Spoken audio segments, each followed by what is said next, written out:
Now, let's talk about the most important part of your resume, which is actually your summary statement. So, I know that might be a little bit surprising, but I'm going to explain why the summary statement is so important. But first, let's address something. I see a lot of resumes that still have objective statements, and those are actually super outdated, right? If you think about an objective statement, it's always talking about what you as the candidate are looking for next, right? What you're hoping to get out of your next opportunity, your next career move. Honestly, though, if you look at it from the company's point of view, they don't really care. They want to know the value that you're going to bring to their organization. So that's the first thing I want to cover. If you have an objective statement, take it off your resume and you're going to want to replace it with a summary statement. So let's get into that right now. What is the summary statement? First of all, I want you to think about it like a sizzle reel. So if any of you have ever watched reality TV, you probably know what I'm talking about, right? The sizzle reel is all the juicy stuff, right? It's the crazy stuff, it's the fights, it's the stuff that makes you want to tune in and watch the entire season, right? That's basically what the summary statement is for your resume, right?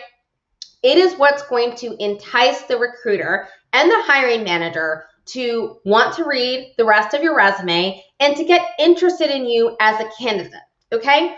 The fact is that recruiters only spend on average 6 seconds reviewing your resume. So to be honest, they're not exactly going to be reading every single bullet point in full detail.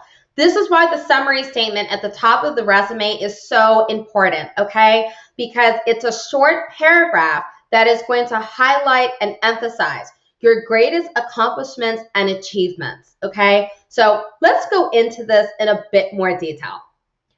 The summary statement, as I just mentioned, should definitely be concise and punchy, okay? You don't want a book, all right? You're looking at 2 to 4 sentences, okay, that are going to be somewhat in depth, right? So it's concise, but it's compact at the same time. You're advising the organization that you're applying to why you are the best fit, what differentiates you as a candidate of choice, and why the recruiter should want to pick up the phone and talk to you in the first place. So you definitely need a super impactful summary statement that's going to start your resume off with a bang.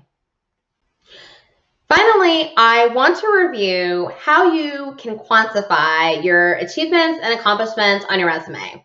But first, I do want to talk about the skill section because I've noticed that some people are saying you don't even need a skill summary nowadays, and that's just not true. Okay, companies like ZipRecruiter and others have actually done studies on this, and the vast majority of hiring managers won't even finish reviewing your resume if you don't include a skill summary. Now, I know that might seem a little bit unfair, but if you think about it from the hiring manager's point of view, not really. Because from the moment that the recruiter sends your resume over to them, the only thing they want to know is, do your skills align with the position that they're trying to fill? So if you can't even be bothered to include a skill section, why should they finish reviewing your document? So you want to make sure that you are including your core competencies in a skill summary in a bullet point format right underneath the summary statement. Now, you do have another option. There are more modernized templates that will include the skills on either the right or left columns of the document. Either way, just ensure that you are including a skills section in your document. Now, in terms of the professional experience, you do want to make sure you're writing this in bullet point format. Do not write this in paragraph format. And the reason for that is blocks of text are kind of hard to read. And as I said previously, recruiters are only spending about 6 seconds on average reviewing your document. So make it easier on them to read and make sure it's in a bullet point format. Now, in terms of punctuation, it's up to you whether or not you want to end each bullet point with a period or not. The only thing you need to make sure is that you're remaining consistent throughout the document. So pick one and do it throughout the resume.